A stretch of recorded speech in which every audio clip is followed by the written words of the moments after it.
नवी मुंबईतील एपीएमसी फळ बाजारामध्ये आता कोकणातील हापूस आंब्याची आवक संपलेली असली तरी सुद्धा या आंब्यांची जागा आता जुन्नरमधल्या शिवनेरी आंबा आणि कर्नाटकमधील आंब्यानं घेतली आहे। रोज 10 ते 12 हजार जुन्नर आंब्याच्या पेट्या बाजारामध्ये दाखल होत आहेत आणि 2 ते 3 डझनची पेटी 400 ते 800 रुपयांपर्यंत आलेली आहे।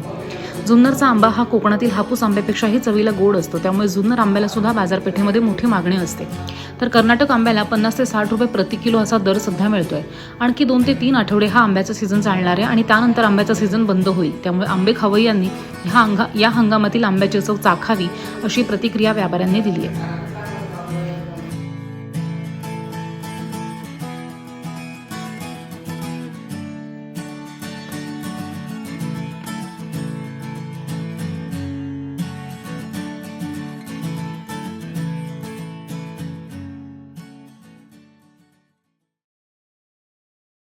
तर तर काय सांगाल आता एपीएमसी मार्केटमध्ये कोणते आंबे येत आहेत सध्या आणि किती प्रमाणात येत आहेत? आंब्याचं प्रमाण जनरल कमीच झालं आता। ॲव्हरेज कोकणातला माल येत होता तेव्हा रोज 1 लाख पेटी येत होती। आता जुन्नरचंच येतं आणि थोडंसं मद्रासचं येतं।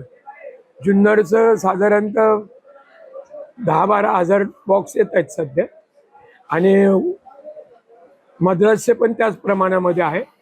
एकूण पाऊस पडल्यामुळे थोडंसं सगळ्या गोष्टीला उठाव कमी झाला आहे। तर कोकणातला हापूस आता संपलेला आहे आणि जुन्नरचा हापूस चालू आहे, त्याबद्दल सांगा। त्याच्याबद्दल सांगायचं तो कोकणाच्या हापूस सारखा याच्यापेक्षा थोडी जास्तच गोडी असते जुन्नरच्या हापूसला। जुन्नरचा हापूस शिवनेरी हापूस म्हणून मानांकन मिळाले त्याला आणि तो खूप चांगल्या प्रमाणात खपतो। प्रत्येकाला जुन्नरचा हापूस पाहिजेला असतो, त्याच्यामुळे रेट पण ठीक आहेत। पण यावेळी पावसाने थोडे आंबे खराब होत आहेत, तर रेट आता सांगायचं म्हटलं तर 2 डझन, 2.5 डझन, 3 डझन अशी पॅकिंग येते जुन्नरची। त्याला 400 रुपयापासून 800 रुपयापर्यंत बाजार आहे। आणि दशहरा दशेरीत जुन्नरचं थोड्याफार प्रमाणात येतोय, काही साऊथवरून पण येतोय।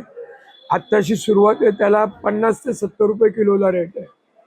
केशर पण 50 ते 80 रुपये किलोपर्यंत खपतो। हा सीझन कितीपर्यंत?